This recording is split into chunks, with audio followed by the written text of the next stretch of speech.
Lecture 2, इसमें हम लोग पिछले लेक्चर में वर्क के बारे में डिस्कशन किए थे। इस लेक्चर में हम लोगों का डिस्कशन होगा पोटेंशियल एनर्जी के बारे में।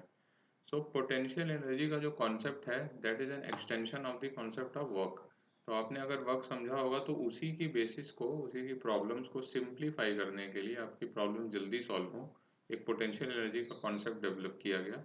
उसी के बारे में हम लोग लेक्चर 2 में डिस्कशन करेंगे, समझेंगे पोटेंशियल एनर्जी क्या होती है, कब डिफाइंड होती है, कैसे डिफाइन होती है। ठीक है, तो चलिए स्टार्ट करते हैं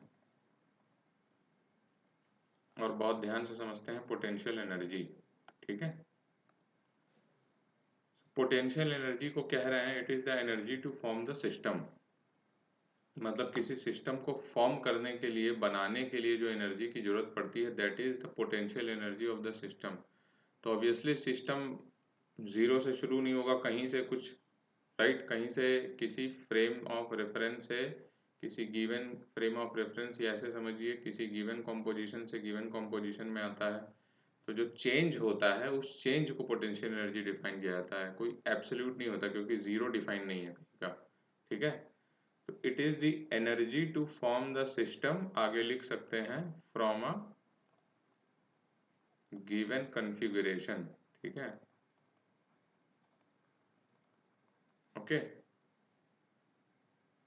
अब किसी सिस्टम को किसी कॉन्फ़िगरेशन से किसी कॉन्फ़िगरेशन तक लाने के लिए जो एनर्जी चाहिए that is the potential energy of the system. अब पहले वाले को अगर आप जीरो कह दें, मान लें, तो वो यू हो जाएगा आगे वाला, राइट। पर बेसिकली इस डिफरेंस को हम लोग पोटेंशियल एनर्जी डिफाइन करते हैं किसी एक कॉन्फ़िगरेशन से दूसरे कॉन्फ़िगरेशन तक।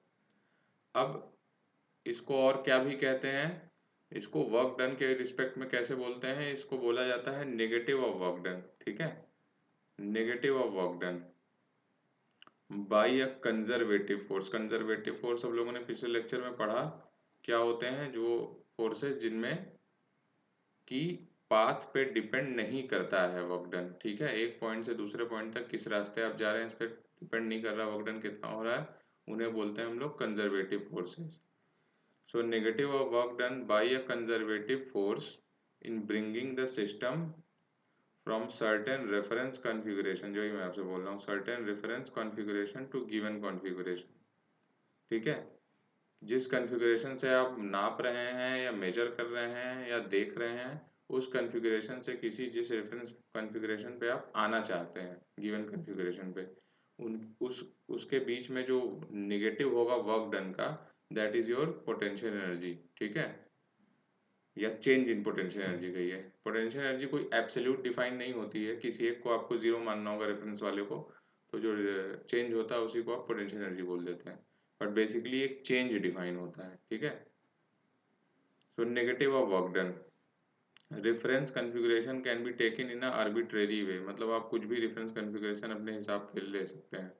तो आप कुछ ऐसा भी ले सकते हैं, उसे जीरो मान सकते हैं। ठीक है, ताकि आपका बाद वाला कॉन्फ़िगरेशन हो जाए डिफाइन। तो कभी भी आप पोटेंशियल एनर्जी टर्म देखेंगे तो आपको ये समझ आना चाहिए कि this is the change and this is the negative of work done required to come to given configuration from a reference configuration. किसी रेफरेंस कॉन्फ़िगरेशन से किसी गिवन कॉन्फ़िगरेशन तक आने के लिए जो नेगेटिव ऑफ वर्क डन है that is your potential energy का चेंज। ठीक है, अब change in potential energy of a system is negative of work done by conservative force। conservative force important है, नॉन कंजर्वेटिव के लिए पोटेंशियल एनर्जी डिफाइन नहीं होता है। in bringing the system to given configuration from some reference configuration। तो मैं आपसे ये समझाना चाह रहा हूँ कि बेसिकली एक change in potential energy define होता है। अब आप रेफरेंस वाले को अगर जीरो मान लें तो चेंज इन पोटेंशियल एनर्जी को बेसिकली पोटेंशियल एनर्जी कह सकते हैं। तो मैथमेटिकली बेसिकली जो फॉर्मूला है that is for delta U, change in potential energy is negative of work done. ठीक है, सो डी यू आपका डिफाइन है minus D W conservative, C defines for conservative. ठीक है, तो डी यू आपका minus D W C define है। अगर आप इसको इंटीग्रेट कर दें तो डेल्टा यू मिल जाएगा जो बड़ा चेंज है। तो वो कैसे मिलेगा, यू इनिशियल से यू फाइनल तक डी यू को इंटीग्रेट कर दीजिए और डी यू की वैल्यू आपने बोली कि माइनस डी डब्ल्यू कंजर्वेटिव है, तो माइनस डी डब्ल्यू कंजर्वेटिव हो गया। अब डी डब्ल्यू कंजर्वेटिव को आप एफ डॉट डी आर लिख सकते हैं, एफ आपका कंजर्वेटिव फोर्स है, एफ सी लिखिए इसे, ठीक है। तो ए पॉइंट से बी पॉइंट तक जाने में, चाहे आप पहले पाथ से जाएं, चाहे दूसरे से जाएं, चाहे तीसरे से जाएं, आपको पता है कंजर्वेटिव फोर्स का वर्क डन सेम होगा।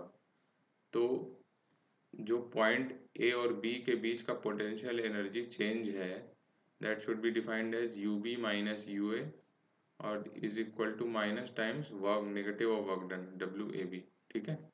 ये आपका फॉर्मूला बनता है, delta U is equal to U final minus U initial is minus of negative work done, तो U initial minus U final हो जाएगा वर्क डन, ठीक।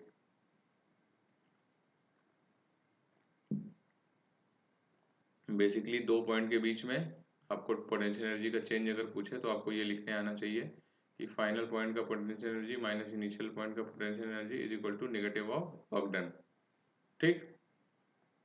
अब एक पॉइंट तो ये कि पोटेंशियल एनर्जी सिर्फ और सिर्फ कंजर्वेटिव फोर्स के लिए डिफाइंड है, तो ये चीज़ कहीं लिख लीजिए अगर मैंने नहीं लिखा है।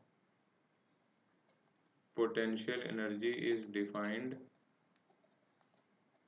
only for conservative forces,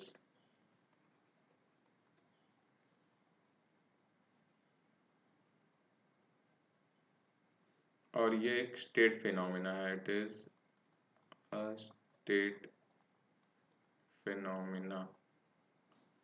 क्योंकि पाथ पे स्टेट फिनोमिना का मतलब है कि ए पॉइंट और बी पॉइंट के बीच का पोटेंशियल एनर्जी डिफरेंस जो है वो पाथ पे डिपेंड नहीं कर रहा, राइट, किस पाथ से आप वर्क डन कर रहे हैं, तो ये पॉइंट पे इनके फाइनल स्टेट और इनिशियल स्टेट पे डिपेंड कर रहा है, तो this is a state phenomena, ठीक है। और ऑब्वियसली खाली कंजर्वेटिव फोर्स के लिए डिफाइन होता है। अब पोटेंशियल एनर्जी कई टाइप्स की होती है, डिपेंड करता है कि आपका कंजर्वेटिव फोर्स कौन सा है, किस कंजर्वेटिव फोर्स से आपका वर्क डन हो रहा है। सपोज करिए कि आपका वर्क डन बाय ग्रेविटी है या ग्रेविटेशनल फोर्स है, तो जो पोटेंशियल एनर्जी का चेंज आएगा उसको हम लोग बोलेंगे ग्रेविटेशनल पोटेंशियल एनर्जी। अगर ये स्प्रिंग फोर्स है तो स्प्रिंग पोटेंशियल एनर्जी हो जाएगी। तो डिपेंड करता है कौन सी आपकी फोर्स इन्वॉल्व है, कौन सी कंजर्वेटिव फोर्स इन्वॉल्व है, तो उसी का काउंटर पार्ट आपका पोटेंशियल एनर्जी हो जाता है, ठीक है। तो type of potential energy depend on conservative force. If the force is gravity then potential energy is gravitational potential energy, ठीक है। If the force is electrostatic then potential energy is electrostatic potential energy.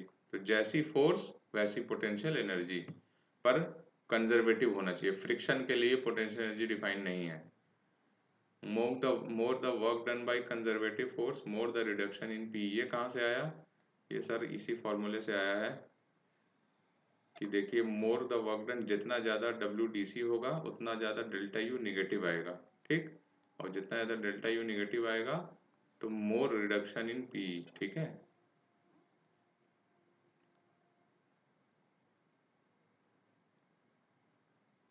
अब आगे कह रहे हैं कि potential, जो मैंने ऑलरेडी बोल रखा है कि potential energy is only defined for conservative forces because work done by conservative forces path independent, ठीक, ये हम लोग ऑलरेडी समझ चुके हैं। अब ये कह रहे हैं potential energy is a relative term, ठीक है। रिलेटिव टर्म का मतलब कोई इनिशियल स्टेट और फाइनल स्टेट के बीच में, ठीक है, between initial configuration and final configuration there is nothing as absolute potential energy, कुछ एब्सोल्यूट पोटेंशियल एनर्जी की तरह डिफाइन नहीं है, ठीक।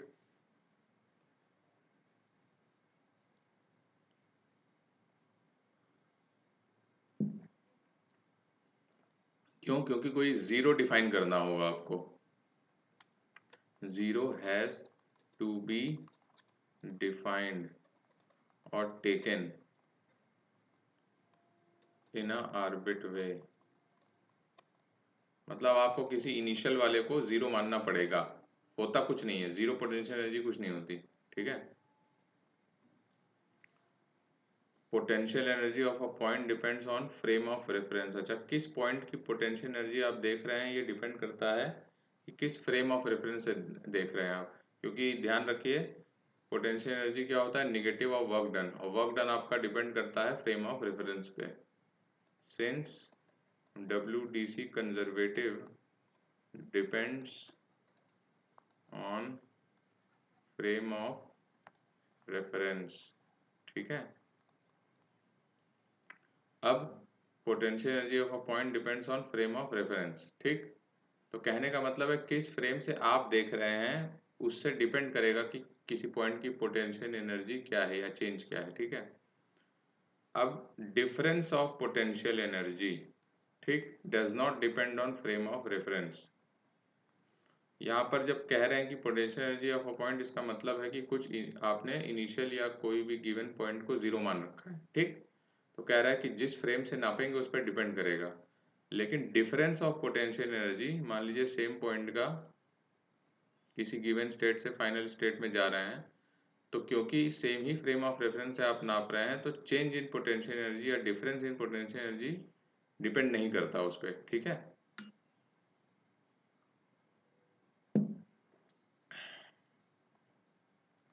सपोज करिए आप यहाँ पर खड़े हैं, ये हो गया फ्रेम ऑफ रेफरेंस। अब आप पॉइंट ए का पोटेंशियल एनर्जी नाप रहे हैं, दैट कम्स UA, और बी का नाप रहे हैं, that is UB। So UA and UB आपका फंक्शन हो जाएगा depends on frame of reference, ठीक है। बट UA माइनस UB या UB माइनस UA, इसको और कहिए, नहीं तो आप इसको डिवाइड ना समझ लें, UB माइनस UA ये डिपेंड नहीं करेगा क्योंकि कैंसिल आउट हो जाएगा, जो उस पर डिपेंडेंस है, does not depend on frame of reference, ठीक है। क्यों? क्योंकि ये स्टेट फिनोमिना है, चेंज इन पोटेंशियल एनर्जी, तो इस इनिशियल पॉइंट और फाइनल पॉइंट के स्टेट के बीच के डिफरेंस पर डिपेंड करेगा, ठीक है। तो किसी पॉइंट का potential energy frame of reference पर डिपेंड करता है और difference of potential energy depend नहीं करता, ठीक है। अब कुछ एक स्पेसिफिक पोटेंशियल एनर्जी की बात कर लेते हैं। फर्स्ट है ग्रेविटेशनल पोटेंशियल एनर्जी, ठीक है। तो ऑब्वियसली ग्रेविटेशनल पोटेंशियल एनर्जी तब डिफाइंड होगी जब कंजर्वेटिव फोर्स जो इन्वॉल्व है वर्क डन करने के लिए, दैट इज योर ग्रेविटी, ठीक है। तो बड़े सिंपल एग्जांपल से समझ लेते हैं, किसी टावर से जिसकी हाइट h है एक बॉल को रिलीज किया गया नीचे की तरफ, तो उस पर कौन सा एक फोर्स लग रहा है, only force is gravity mg, ठीक है, उसका वेट नीचे की तरफ।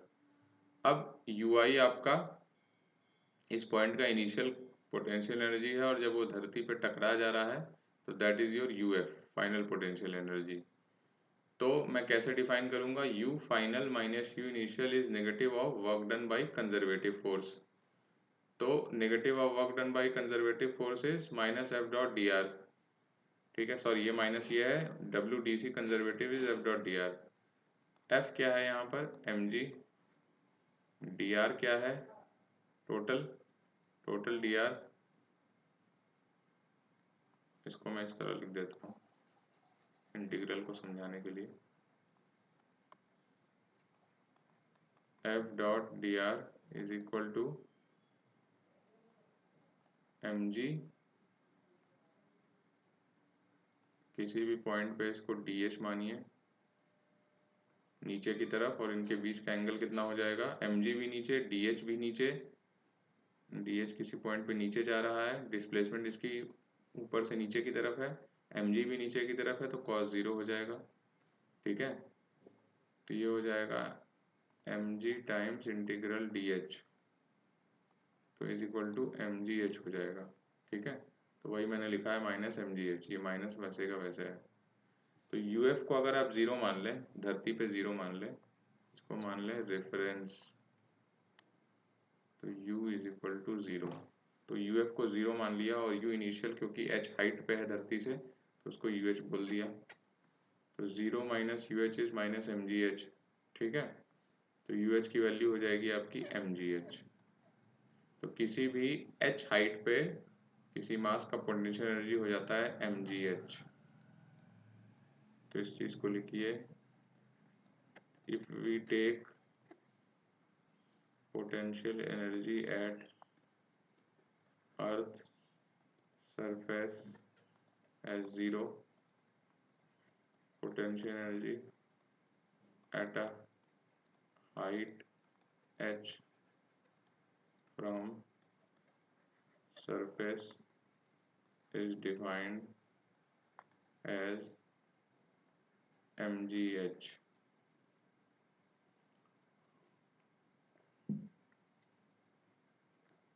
अच्छा, ये अर्थ सरफेस जरूरी नहीं है, आप इसको कुछ भी ले सकते हैं, मैं बता रहा हूँ कैसे।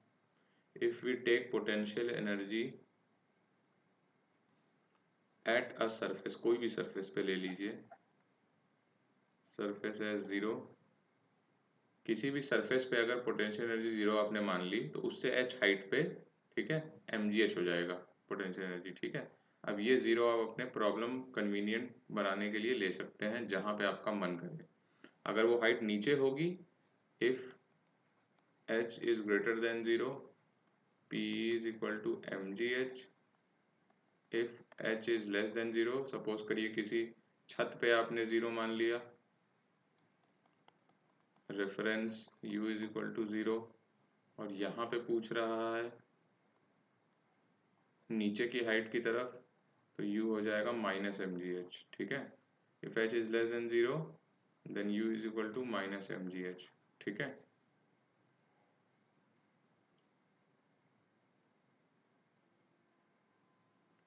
या u को नेगेटिव लिखिए, माइनस कंफ्यूजन कर रहा है। h आपका मैग्नीट्यूड मैं लिखना चाह रहा हूँ इसे, minus mg times magnitude of h। ठीक है, मतलब अगर h नीचे होगा, ये डिस्टेंस है बेसिकली h अगर नीचे उस सरफेस से नीचे जा रहे हो रेफरेंस से, तो पोटेंशियल एनर्जी कम होती जाएगी, ऊपर जाओगे तो पोटेंशियल एनर्जी बढ़ती जाएगी।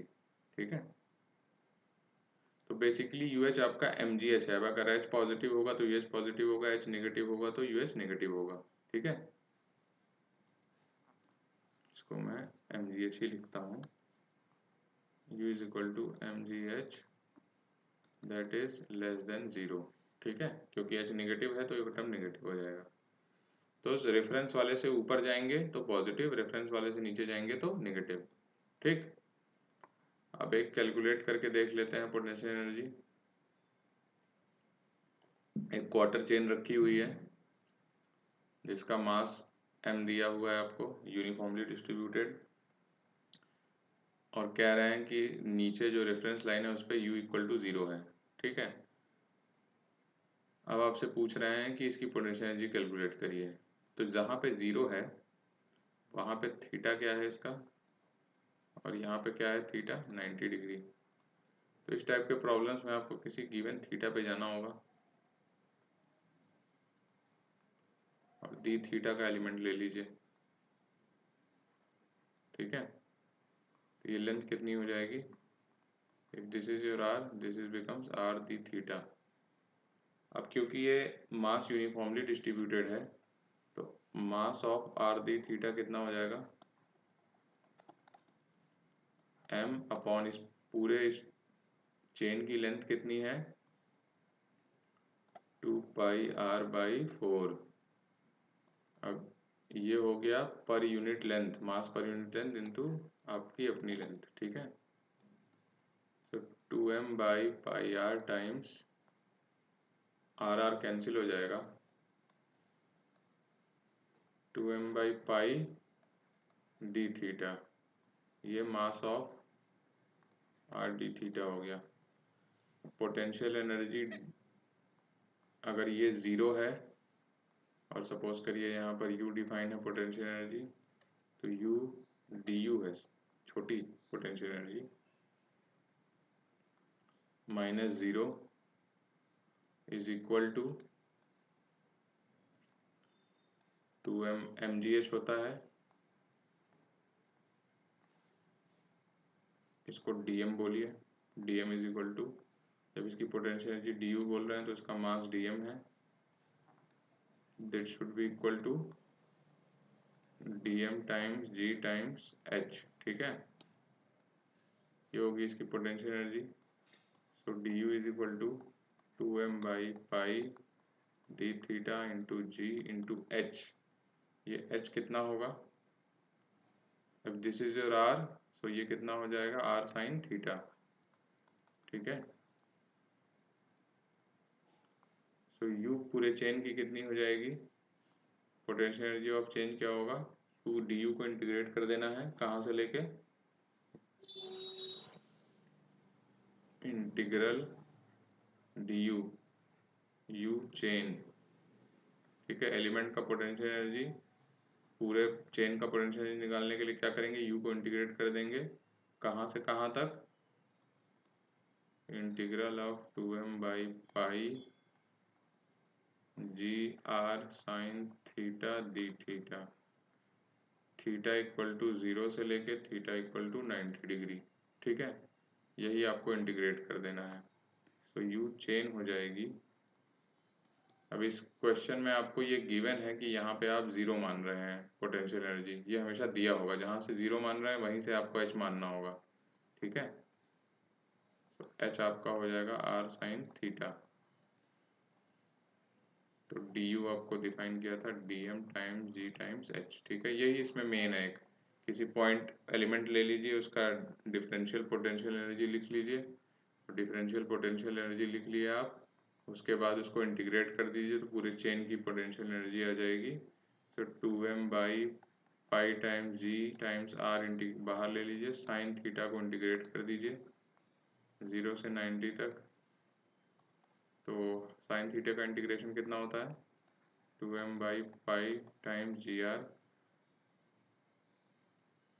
माइनस कॉस थीटा होगा, माइनस कॉस थीटा 0 से 90, तो ये कितना हो जाएगा 2m by pi G R, cos 90 is 0, cos 0 is 1, तो माइनस टाइम्स माइनस 1,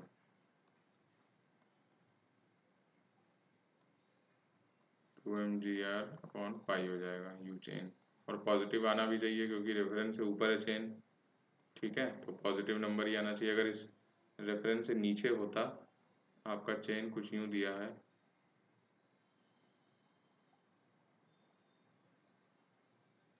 ये u इक्वल टू 0 की लाइन है, ठीक है।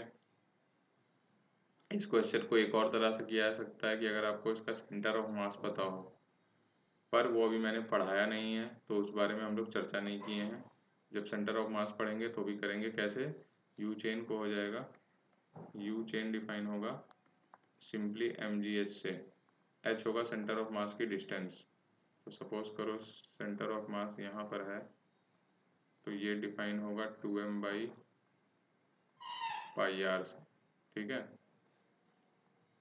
तो 2m by pi R, sorry 2r by pi होगा, ये m नहीं होगा, so this is your m into G into ये सेंटर ऑफ मास की हाइट रेफरेंस है, ठीक है।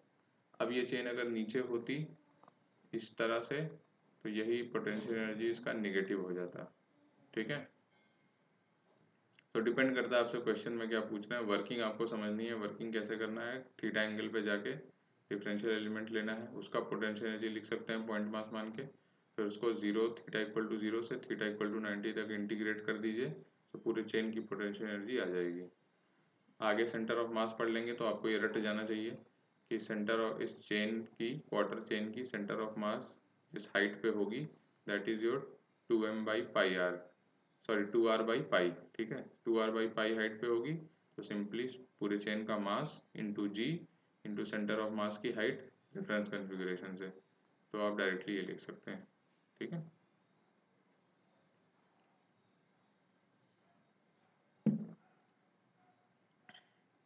अब बात करते हैं दूसरे पोटेंशियल एनर्जी की, that is your spring potential energy. अच्छा, ग्रेविटेशनल पोटेंशियल एनर्जी क्योंकि mgh डिफाइन है, तो इट कैन बी पॉजिटिव और नेगेटिव, डिपेंड करे कि हम रेफरेंस वाले से ऊपर जा रहे हैं कि नीचे जा रहे हैं, ठीक है, तो इस चीज़ पे डिपेंड करेगा।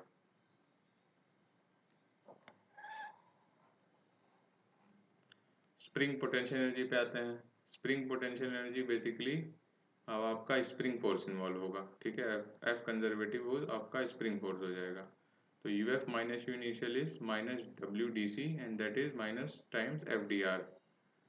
माइनस टाइम्स एफ कंजर्वेटिव क्या होगा आपका, देखो ये स्प्रिंग है, यहाँ से इसको खींच के अगर आप आगे ले जा रहे हैं तो एक्स जो आपका है, जो एक्सटेंशन होता है वो आगे की तरफ है, और स्प्रिंग फोर्स किसी भी गिवन समय पे के एक्स आपका पीछे लगेगा, ठीक है। तो दोनों के बीच का एंगल कितना होगा 180, डिस्प्लेसमेंट आगे की तरफ, स्प्रिंग फोर्स पीछे की तरफ, ठीक है। तो उनके बीच का एंगल देखो K X D X times cos 180 मैंने लिखा है, ठीक है, F C dot D R को। तो minus times minus K X D X हो जाएगा और is equal to zero times, zero से आप पूरा चाहिए आपको पोटेंशियल एनर्जी तो किसी एक्स एक्सटेंशन तक, तो जीरो से एक्स आपको वो कर देना है, इंटीग्रेट कर देना है के एक्स डी एक्स, ठीक है। हेलो हेलो, कुछ आवाज़ में प्रॉब्लम लग रही है, हेलो हेलो, ठीक। सो के एक्स डी एक्स को आप, ये माइनस माइनस प्लस हो जाएगा तो के एक्स डी एक्स आ जाएगा, इंटीग्रेट जीरो से एक्स, तो ये आपका simply half K X square हो जाएगा। अगर आपने इनिशियल नेचुरल लेंथ वाला जीरो ले लिया, एट नेचुरल जो कि हम लोग बेसिकली लेते हैं क्योंकि वहाँ पर एक्स एक्सटेंशन हम लोग मानते हैं ज़ीरो है, तो हम लोग यू आई को ज़ीरो मान लेते हैं, ठीक है। यू एफ माइनस यू आई में यू आई को ज़ीरो मान लेते हैं, मतलब जब स्प्रिंग नेचुरल लेंथ पे थी, तो यू एफ आपका यू एक्स हो जाएगा। तो किसी भी एक्स एक्सटेंशन पे पोटेंशियल एनर्जी डिफाइन है हाफ के एक्स स्क्वायर, ठीक है। अब ये एक्स एक्सटेंशन भी हो सकता है, कंप्रेशन भी हो सकता है, आपका फॉर्मूला सेम रहेगा, half K X square, same इसी तरह आप निकालेंगे, सेम वर्किंग, चाहे एक्सटेंशन मानिए चाहे कंप्रेशन मानिए, दोनों के बीच का एंगल 180 आता है, तो ये माइनस माइनस हमेशा प्लस होके half K X square formula बन जाता है। इसका मतलब ये हमेशा पॉजिटिव होती है स्प्रिंग पोटेंशियल एनर्जी, यही चीज़ ध्यान रखने वाली है, it is always positive for both compression and extension, ठीक है, it will always come as positive. तो यू एक्स आपका हो गया हाफ के एक्स स्क्वायर, किसी भी एक्स एक्सटेंशन पे स्प्रिंग के potential energy of spring define होगी half K X square. Gravitational potential energy कैसे डिफाइन थी, एम जी एच, ये कैसे डिफाइन है हाफ के एक्स स्क्वायर। बस सिंपली आपको ये दो फॉर्मूले याद रखने हैं, और इसमें नेचुरल लेंथ पे हम लोगों ने जीरो मान लिया है, ठीक है।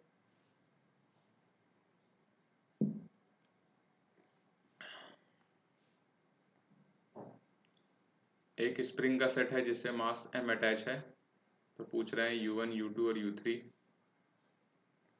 देखो u1 तो नेचुरल लेंथ पे है, p एट नेचुरल लेंथ, ये हम लोग जीरो ही मानते हैं, ठीक है। u2 पे आते हैं, u2 आपकी इक्विलिब्रियम पोजीशन है, मतलब कि फोर्स इक्वल टू जीरो होगा, F is equal to zero, तो नीचे की तरफ mg लग रहा होगा, ऊपर की तरफ kx लग रहा होगा। तो u2 निकालने के लिए u1 की वैल्यू तो जीरो हो गई, u2 कैसे निकलेगा, सबसे पहले तो x निकालना होगा, kx is equal to mg, इसको x नॉट बोल दीजिए इस डिस्टेंस को, x nought is equal to mg upon k हो जाएगा, ठीक। अब u2 कैसे होगा, u2 आपका डिफाइन होगा gravitational potential energy plus spring potential energy, दोनों चीज होगा, ठीक है। ये वाला जो u1 वाला लाइन है, इसी को आप रेफरेंस मानेंगे, मतलब यहाँ पर यहीं से हाइट नापनी है, मतलब यहाँ पर u gravitational is equal to zero है इस हाइट पे, तो आप इससे x नॉट नीचे जा रहे हैं, तो ग्रेविटेशनल पोटेंशियल एनर्जी कितनी होगी माइनस mg x नॉट, ठीक है, प्लस स्प्रिंग पोटेंशियल एनर्जी आप x नॉट का एक्सटेंशन कर रहे हैं हाफ के x नॉट का स्क्वायर, सिंपली ये फॉर्मूला लिख देना है आपको, ठीक है। यहाँ पे ग्रेविटेशनल पोटेंशियल एनर्जी जीरो है, यहाँ पे स्प्रिंग पोटेंशियल एनर्जी भी 0 है क्योंकि यहाँ पे एक्सटेंशन नहीं है, ठीक है। ये वाला आप मान लेते हैं 0 होता है जहाँ पे नेचुरल लेंथ पे, तो ये तो 0 हो गया स्प्रिंग टोटल पोटेंशियल एनर्जी। जब आप नीचे गए एक्स नॉट की हाइट पे तो minus M G X nought हो गया। अब आप ऑब्वियसली वैल्यू डाल ही सकते हैं, तो minus M G times M G upon K plus half K X nought का स्क्वायर, ठीक है। तो ये U2 हो जाएगा। U3 निकालने के लिए क्या कॉन्सेप्ट है कि मीन पोजीशन से दोनों एक्सट्रीम्स की डिस्टेंस बराबर होती है, मगर अगर ये एक्स नॉट है तो ये भी एक्स नॉट है। ये हम लोग अगले लेक्चर में प्रूव भी कर देंगे कैसे आता है ये, ठीक है। एनर्जी बैलेंस है बेसिकली, आप इस पॉइंट और इस पॉइंट के बीच में एनर्जी कंजर्व करेंगे तो ये भी डिस्टेंस एक्स नॉट आ जाएगी। अभी के लिए बस इतना समझे कि अगर ये एक्स नॉट है तो ये वाला एक्सट्रीम भी एक्स नॉट होगा। मीन पोजीशन से दोनों तरफ की डिस्टेंस बराबर होती है, ठीक है। तो ये भी डिस्टेंस एक्स नॉट होगी। तो U3 डिफाइन करने के लिए कैसे होगा, U3 कैसे डिफाइन होगा, देखो ऊपर वाले पॉइंट से आओ, कितना नीचे गए 2x नॉट, तो सिंपली आप लिखोगे minus M G times 2x nought, ठीक है। आप इसको U3 माइनस U1 भी लिख सकते हैं। U1 मैंने 0 माना है, उसका कोई मतलब नहीं बनता, ठीक है। तो U2 माइनस U1, तो U1 क्योंकि 0 है, U1 की वैल्यू 0 है, U1 की वैल्यू 0 है, ठीक है।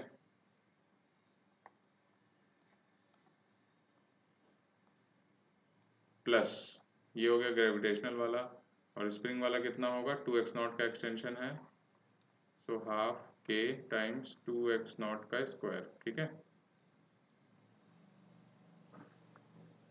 सो U3 आपका हो जाएगा minus 2 mg times mg upon K plus half के इंटू 4x नॉट का स्क्वायर, ठीक है। तो minus 2m² g² upon K plus 2k(x0) का, अब x0 की वैल्यू यहाँ भी डाल दीजिए,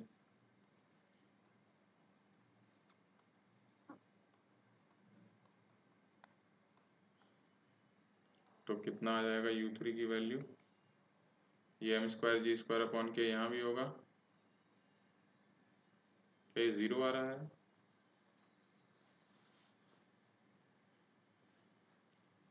this becomes minus 2m²g² upon K plus 2m²g² upon K, दोनों कट गए, U3 is equal to U1 is equal to 0 आ गया। मतलब एक्सट्रीम्स पे एनर्जी बराबर है, एक्सट्रीम पे पोटेंशियल एनर्जी आपकी बराबर, at extremes potential energy is same और इक्वल। बहुत इंपॉर्टेंट पॉइंट आया है, स्प्रिंग के एक्सट्रीम पोजीशंस पे पोटेंशियल एनर्जी बराबर आ गई, ठीक है। आगे पढ़ेंगे कि काइनेटिक एनर्जी भी दोनों एक्सट्रीम पे 0 होती है। तो बेसिकली इसलिए आता है क्योंकि एनर्जी कंजर्व होती है। मतलब आप सोचिए एक एक्सट्रीम पे आपकी काइनेटिक एनर्जी 0 होती है वेलोसिटी से, फिर दूसरे एक्सट्रीम पे जहाँ जाता है वहाँ पे भी काइनेटिक एनर्जी 0 हो जाती है। तो टोटल एनर्जी क्योंकि कंजर्व रखनी है, इसलिए potential energy plus kinetic energy का सम जो है वो हर पॉइंट पे बराबर होता है। आगे वाले लेक्चर में आएगा ये। इसी वजह से पोटेंशियल एनर्जी आपकी 0 आती है एक्सट्रीम्स पे, ठीक है, या सेम आएगी। तो आपको तीनों पॉइंट पे पोटेंशियल एनर्जी निकालना मैं सिखा रहा था, कैसे लिखते हैं। रेफरेंस जहाँ से जाएंगे वहाँ से देखना है कितना हाइट ऊपर या नीचे जा रहे हैं, तो उस माइनस mgh या प्लस mgh करके ग्रेविटेशनल वाला लिखना है, और हाफ के x² वाला करके आपको स्प्रिंग वाला लिखना है, ठीक है।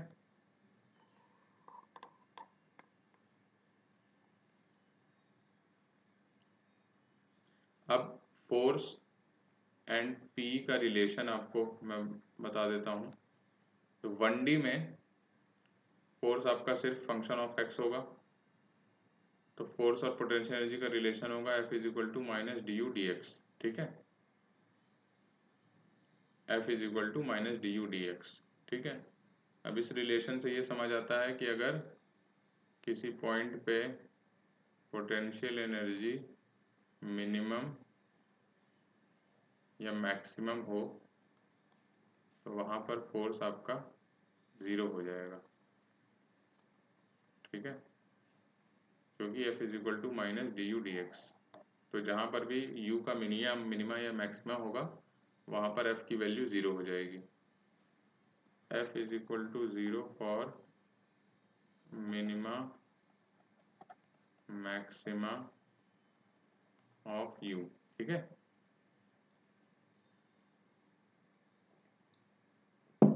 3D या 2D में भी इसको एक्सटेंड कर सकते हैं सेम फार्मूले को, बस यहाँ d की जगह पार्शियल डेरिवेटिव आ जाएगा, क्योंकि अब आप सिर्फ x के रिस्पेक्ट में डिफरेंशिएट कर रहे हैं i वाले को, y के रिस्पेक्ट में डिफरेंशिएट कर रहे हैं j वाले कंपोनेंट को, और z के रिस्पेक्ट में डिफरेंशिएट कर रहे हैं k वाले कंपोनेंट को। तो f 3D में डिफाइन होता है minus del you by del x times I cap minus del you by del Y times J cap minus del you by del Z times K cap. ये प्यारा सा relation बन जाता है। और 3D में भी यही कॉन्सेप्ट होगा कि जहाँ पर u मिनिमा या मैक्सिमा होगा, या तो ये या तो ये, ठीक है, u max f is equal to 0, क्योंकि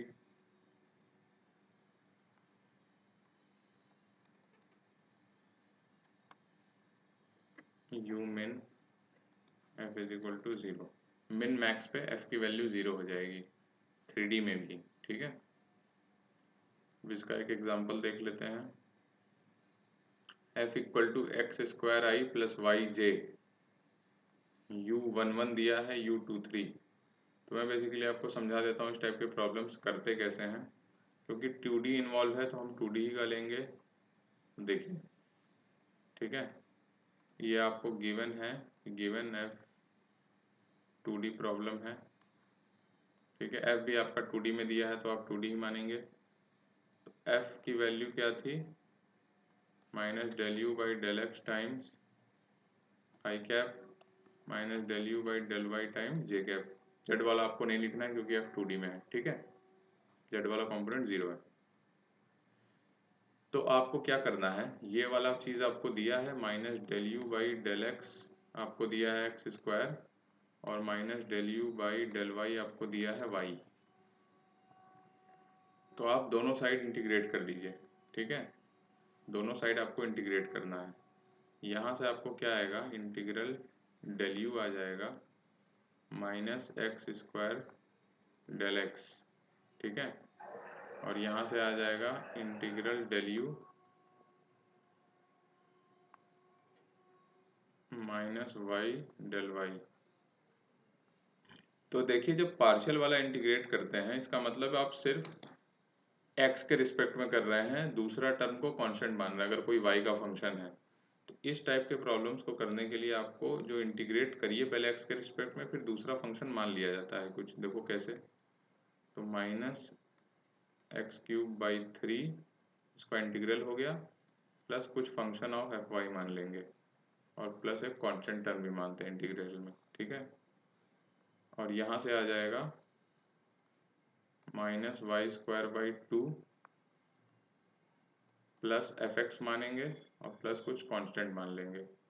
तो u ओवरऑल जब आप लिखेंगे तो देखो यहाँ से x का फंक्शन मिल रहा है, यहाँ से y का फंक्शन मिल रहा है, तो दोनों को जोड़ दीजिए, minus X cube by 3 plus minus Y square by 2 plus constant, ठीक है, ये आ जाएगा u की वैल्यू। अब uc कैसे मिलेगा, आप u11 की वैल्यू 10 डाल दीजिए, u11 की वैल्यू 10 डालेंगे तो फाइंड c, और फिर उसके बाद 2 3 डाल देंगे तो आपको u3 मिल जाएगा, ठीक है। इसको मैं यहाँ पे कर देता हूँ,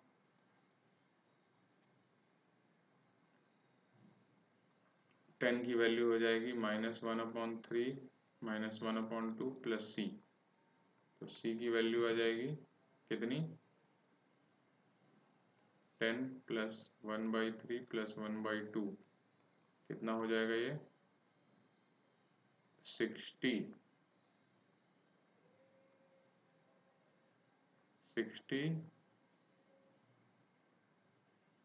प्लस 2 प्लस 3 65.66 हो जाएगा। तो u की वैल्यू हो जाएगी -x³/3 -y² 2 + 65/6। अब आप सिंपली u23 निकालने के लिए इसमें वैल्यू पुटिंग कर दीजिए, ठीक है। -2³/3 -3² 2 + 65/6, जो आंसर आएगा आपका वही u23 हो जाएगा, ठीक है। तो बेसिकली इसमें ये मैथमेटिकल प्रॉब्लम है कि कैसे पार्शियल इंटीग्रेट करते हैं। पार्शियल इंटीग्रेट में उसी के रिस्पेक्ट में इंटीग्रेट कर दीजिए और दूसरे वाले फंक्शन को मान लेता है। दूसरा वाला फंक्शन हमें यहाँ से मिल जा रहा है, तो दोनों को बेसिकली हम लोग जोड़ देते हैं और एक कांस्टेंट टर्म मानते हैं, ठीक है।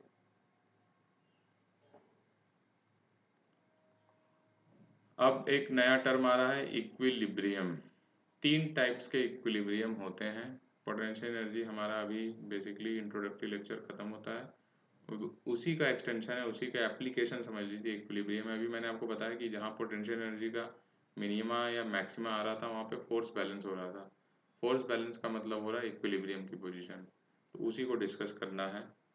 Stable equilibrium there is presence of restoring force. Stable equilibrium का मतलब है कुछ इस टाइप का फिगर बनेगा u का। ये क्या है? u का मिनिमा। मतलब सोचिए किसी बॉल को मैंने थोड़ा सा इधर डिस्प्लेस किया, तो क्या उसको कोई फोर्स है जो वापस उसकी पोजीशन में ले आ रही है? सपोज करिए ऐसा ही कन्फिग्रेशन है, किसी हल्का सा इस टाइप का वैली टाइप का है, तो किसी बॉल को आप थोड़ा सा ऊपर रखेंगे तो ग्रेविटी उसको नीचे ले आएगी। इस केस में ग्रेविटी उसको रिस्टोरिंग फोर्स का काम करेगी, ठीक है। तो अगर ऐसी सिचुएशन है तो इसको बोलेंगे हम लोग स्टेबल इक्विलिब्रियम। तो जब भी आपको यू मिनिमा इनकाउंटर होगा तो वहाँ पर हमेशा एक स्टेबल कोई रिस्टोरिंग फोर्स होगी और उस इक्विलिब्रियम को बोलेंगे स्टेबल इक्विलिब्रियम, जहाँ पर यू मिनिमा होता है, ठीक है। इसकी पहचान है कि जहाँ पर पोटेंशियल एनर्जी मिनिमा हो। डेफिनेशन क्या है कि कोई रिस्टोरिंग फोर्स होनी चाहिए। तो इस केस में क्या होगा? ग्रेविटी होगी रिस्टोरिंग फोर्स, ठीक है। In given example gravity is restoring force, ठीक है।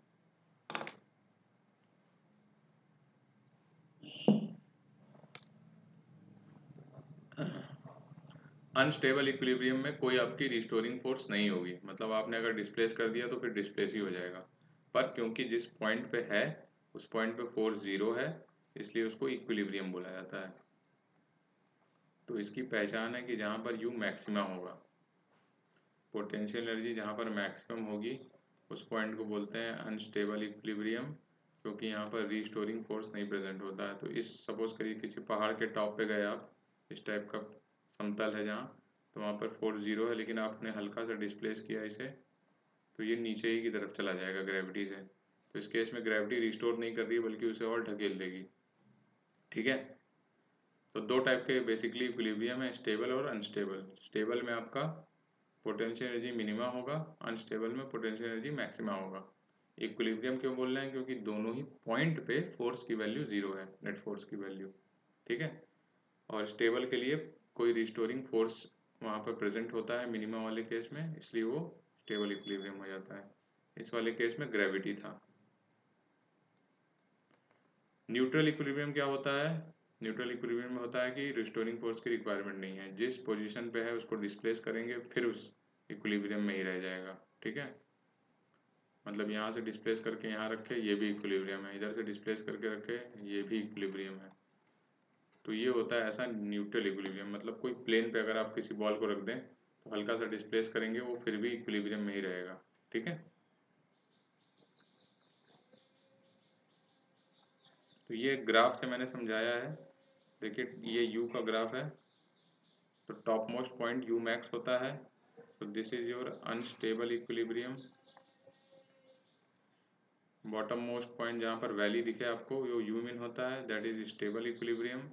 और जहाँ पर समतल दिखे you, that is your neutral equilibrium.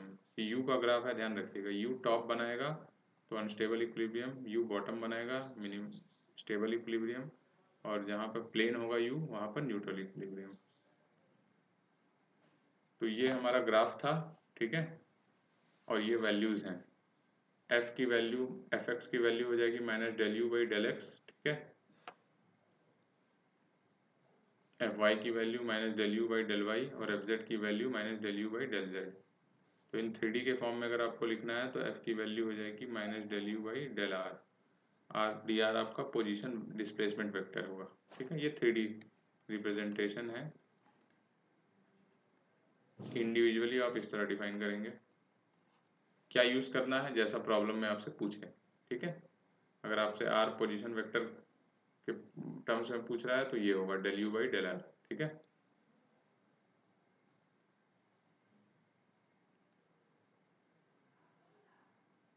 Condition क्या होती है इक्विलिब्रियम की। स्टेबल इक्विलिब्रियम मतलब यू की वैल्यू मिनिमा, ये स्टेबल है, यू मिनिमा है, एफ की वैल्यू ज़ीरो है, बस यही यूज़ करना है। एफ की वैल्यू क्या थी अपनी 1D प्रॉब्लम अगर मान लें हम। ठीक है, तो del you by del X, suppose करिए इक्विलिब्रियम। अच्छा, एक बात मैं बताना भूल गया, ये वाई डायरेक्शन मान लो, ये एक्स डायरेक्शन मान लो, तो ये इक्विलिब्रियम एक्स की डायरेक्शन में है। ठीक है, ये चीज़ पहले लिख लेते हैं ऊपर ही, यहाँ पर इक्विलिब्रियम कि suppose this is your x and this is your y. तो इक्विलिब्रियम जो है, इक्विलिब्रियम डिपेंड्स ऑन डायरेक्शन। मतलब किस डायरेक्शन की बात कर रहे हैं आप, क्या डिस्प्लेसमेंट। देखो इधर इस डायरेक्शन में इक्विलिब्रियम है। ठीक है, वाई डायरेक्शन में है कि नहीं देखना पड़ेगा। ठीक है, मतलब आपने एक्स की तरफ आगे बढ़ाया तो वो रिस्टोर होके पीछे आ गया। ओके, तो एक्स डायरेक्शन में इक्विलिब्रियम है। सपोज करिए जैसे बॉल है ये, तो आपने एक्स की तरफ आगे हल्का सा बढ़ाया तो ये अनस्टेबल होके नीचे ही लुढ़कता चला गया, तो ये अनस्टेबल इक्विलिब्रियम एक्स की डायरेक्शन में है। वाई की डायरेक्शन में अलग चर्चा होगी। ठीक है, that is a different topic. X की डायरेक्शन अलग टॉपिक हो गया। तो हम जो अभी इक्विलिब्रियम की बात कर रहे हैं वो हमें डिफाइन करना होगा हम किस डायरेक्शन में बात कर रहे हैं। तो सपोज करिए हम लोग एक्स की डायरेक्शन में ले रहे हैं, फॉर एक्स डायरेक्शन कि हमने हल्का डिस्प्लेस किया तो एक mg रिस्टोरिंग फोर्स है जो उसे एक्स की तरफ वापस ले आया उसकी मीन पोजीशन। सपोज करिए एक्स इज इक्वल टू 0 है, तो ये आपका कोई x is equal to x prime हो गया, एक्स प्राइम तक ले गए तो उसको छोड़ दिया, बॉल वापस रिस्टोर हो गई, तो ये आपका स्टेबल इक्विलिब्रियम इन एक्स डायरेक्शन है। ठीक है, सो स्टेबल इक्विलिब्रियम इन एक्स डायरेक्शन। ठीक है, डायरेक्शन बहुत इंपॉर्टेंट है। वाई की डायरेक्शन में अलग कॉन्सेप्ट लगेगा, इस केस में वाई का बात नहीं होगा क्योंकि आपने यहाँ पे कंस्ट्रेंट कर दिया है, नीचे जा ही नहीं सकती बॉल, रखा हुआ है इस पे। ठीक है, तो जहाँ पर वाई मोशन गवर्न हो रहा हो वहाँ पर वाई की बात करेंगे। ठीक है, तो आपको देखना है किस डायरेक्शन में इक्विलिब्रियम है। ठीक है, न्यूट्रल इक्विलिब्रियम भी देखिए एक्स के अलोंग हम लोग मान रहे हैं, तो डायरेक्शन इज वेरी इंपॉर्टेंट। तो हम लोग मान रहे हैं कि इक्विलिब्रियम एक्स के अलोंग है, तो जिसके अलोंग होगा उसी के अलोंग सिमेट्रिकल ग्राफ आपको दिखेगा। ठीक है, यू का equilibrium along direction implies u is symmetrical about y axis. ठीक है, अगर एक्स के अलोंग इक्विलिब्रियम मानेंगे आप तो वाई के अबाउट सिमेट्रिकल मिलेगा यू का ग्राफ। ठीक है, क्योंकि हल्का सा एक्स में इधर ले जाएंगे बॉल वापस आ जाएगी, हल्का सा एक्स में इधर ले जाएंगे बॉल वापस आ जाएगी। तो कंडीशन क्या बन रही थी, एफ की वैल्यू होती है हमारी minus del you by del x. ठीक है, और यू मिनिमा है तो minus del you by del x की वैल्यू जीरो हो जाएगी, तो del you by del x की वैल्यू जीरो हो गई। ये तो फर्स्ट कंडीशन है, फोर्स की वैल्यू जीरो लिख के। ठीक है, दूसरा यू मिनिमा है तो del you by del x square की वैल्यू ग्रेटर देन जीरो होगी, ये मैथमेटिकली आप जानते हैं। ठीक है, तो कंडीशन ऑफ स्टेबल इक्विलिब्रियम बनती है कि del you by del x की वैल्यू जीरो होनी चाहिए और उसका डबल डिफरेंशिएटिव आपका ग्रेटर देन जीरो होना चाहिए, तब यहाँ पर यू मिनिमा होगा। इस वाले टर्म को आप ये भी लिख सकते हैं कि del f by del x की वैल्यू लेस देन जीरो। ठीक है, ये थोड़ा सा कंफ्यूजिंग लगता है, पर अगर आपको ये रिलेशन पता है तो ये भी लिख लेंगे आप, ठीक है, क्योंकि एफ माइनस इन्वॉल्व होता है तो ये ग्रेटर देन आपका लेस देन में चेंज हो जाएगा, ठीक है। तो बेसिकली आपको ये ध्यान में होना चाहिए कि del you by del x zero होगा और del t u by del x square आपका ग्रेटर देन जीरो होगा। अनस्टेबल के लिए यही चीज़ लेस देन जीरो हो जाती है, ठीक है, अनस्टेबल में यू मैक्स होगा, ओके। और इस चीज़ को आप यहाँ पे ये लिख सकते हैं। तो बेसिकली आप ये मेमोराइज करिए यू के टर्म्स में, एफ के टर्म्स में अगर क्वेश्चन में पूछ देता है तो आपको निकालने आना चाहिए, ठीक है। Del you by del x is equal to f. अब इसमें हम लोग x के लॉन्ग इक्विलिब्रियम माने हैं। जब y के लॉन्ग क्वेश्चन में अगर पूछ लेता है, z के लॉन्ग पूछ लेता है, तो x को आप y या z से रिप्लेस कर देना, सिंपली इतना है, ठीक है। देखो रेडियल डायरेक्शन में क्या करना है, x को r से रिप्लेस कर देना है रेडियल से, तो del you by del r zero हो जाएगा और del two you by del r square greater than zero हो जाएगा।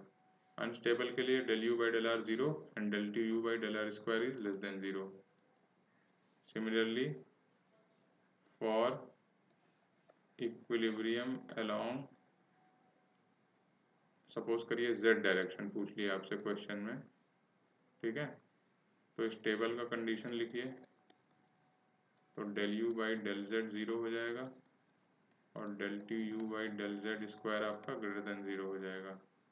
अनस्टेबल का लिखना पड़ेगा, तो कैसे लिखोगे आप, del you by del z zero, ये तो जीरो होगा एक फोर्स इक्वल टू जीरो लिखने के लिए, और del t u by del z square is less than zero. तो जिस डायरेक्शन में अलॉन्ग आपसे पूछे उसी डायरेक्शन के अलॉन्ग कर देना है, ठीक है। क्वेश्चन लेते हैं। पोटेंशियल एनर्जी आपको डिफाइन किया हुआ है रेडियल डायरेक्शन में, a r performance b r square, r is the distance from origin, a positive b positive, find the point of equilibrium. Point of equilibrium क्या होता है, यहाँ पर फोर्स की वैल्यू जीरो होती है। Point of equilibrium implies f is equal to 0 means del u by del r is equal to 0। तो del by del r a r की पावर 4 माइनस बी आर का स्क्वायर इज इक्वल टू 0। अब इसको simply differentiate कर दीजिए, 4 a r cube minus 2 b r is equal to 0। यहाँ से आप आर की वैल्यू कॉमन ले लो, तो 4 a r square minus 2b is equal to 0। तो क्या क्या वैल्यू आ रही है, r equal to 0 comma 2b upon 4a under root, plus minus भी आएगा क्योंकि आर स्क्वायर होगा, ठीक है। तो इज इक्वल टू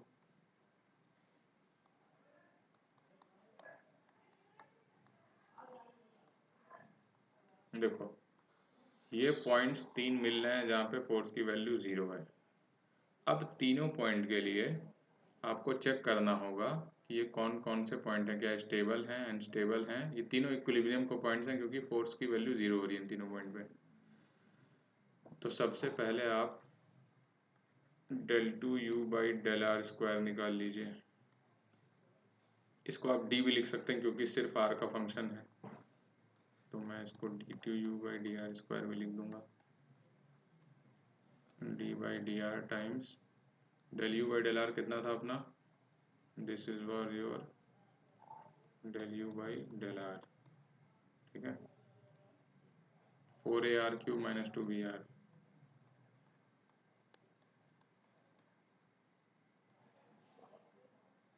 ठीक है।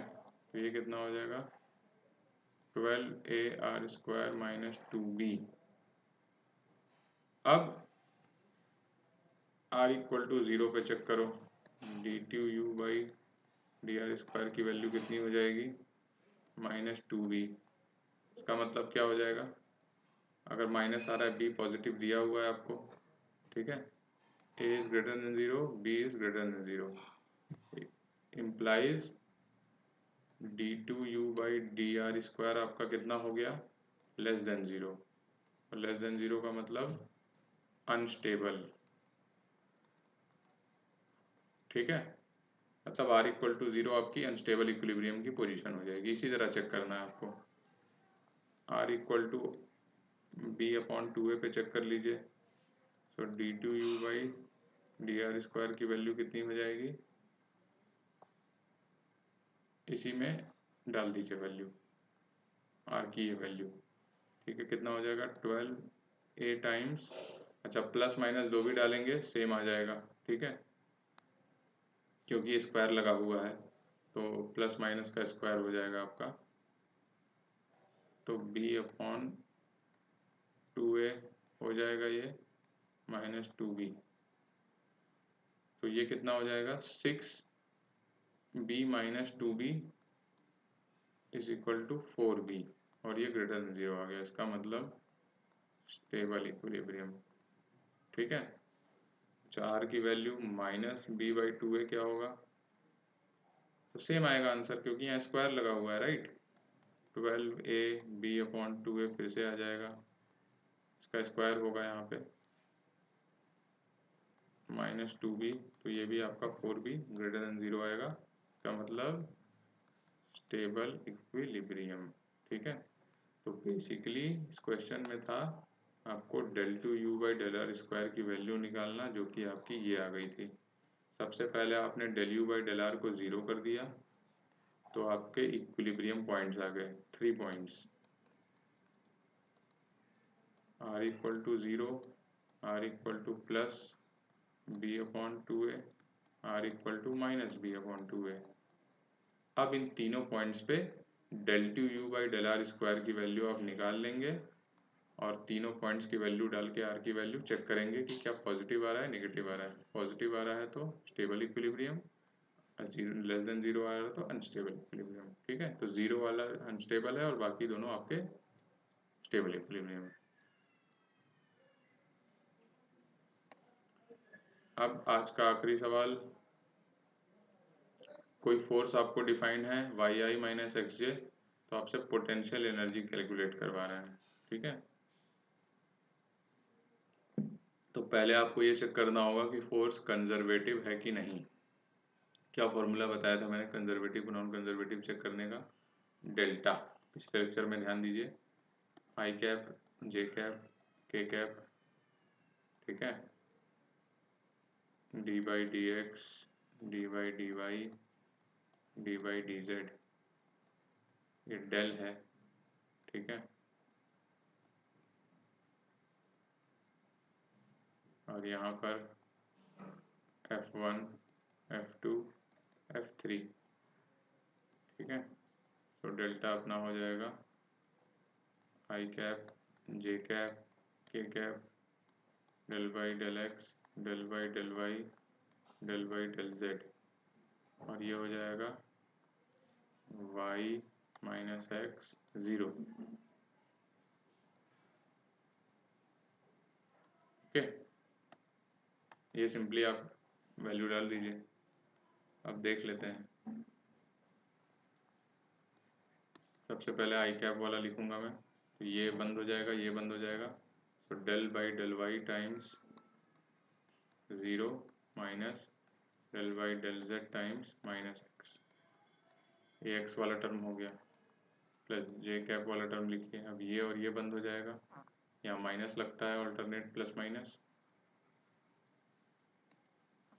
ठीक है, तो ये बंद हो जाएगा, तो हो जाएगा del by del x times 0 minus del by del Z times. ठीक है,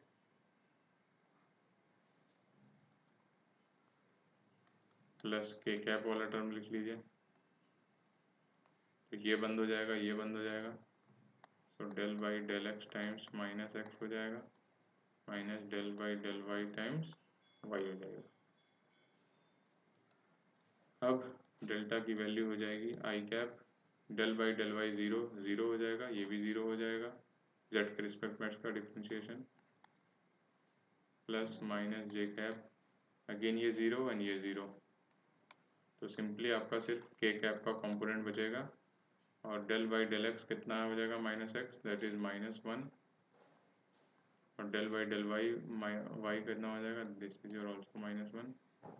तो डेल्टा की वैल्यू -2 के कैप नॉट इक्वल टू 0। ध्यान रखिए डेल्टा 0 आने के लिए तीनों कंपोनेंट 0 होने चाहिए। तो -2 के कैप आ गया not equal to 0, there f is non conservative. ठीक है, और क्योंकि एफ नॉन कंजर्वेटिव होगी इसलिए potential energy is not defined. ठीक है, फॉर दिस फोर्स। तो जब भी आपसे क्वेश्चन में पूछे किसी फोर्स के लिए पोटेंशियल एनर्जी तो तुरंत इंटीग्रेट करते मत बैठ जाना, पहले चेक कर लेना कि क्या वो कंजर्वेटिव है कि नॉन कंजर्वेटिव है। इस क्वेश्चन में हमारे नॉन कंजर्वेटिव आ रहा है तो इसलिए पोटेंशियल एनर्जी डिफाइन नहीं होगी। तो आज का लेक्चर था पोटेंशियल एनर्जी के बारे में। आई होप आपको समझ आया होगा सारी चीज़ें। इक्विलिब्रियम भी हमने डिस्कस किया, 3 टाइप्स के, कैसे निकालते हैं, कैसे चेक करते हैं। तो that's all for today's lecture. अब आगे के लेक्चर में हम लोग वर्क एनर्जी थ्योरम के बारे में पढ़ेंगे। ठीक है, वो और ज़्यादा इंटरेस्टिंग है इससे। चलो फिर, बाय बाय।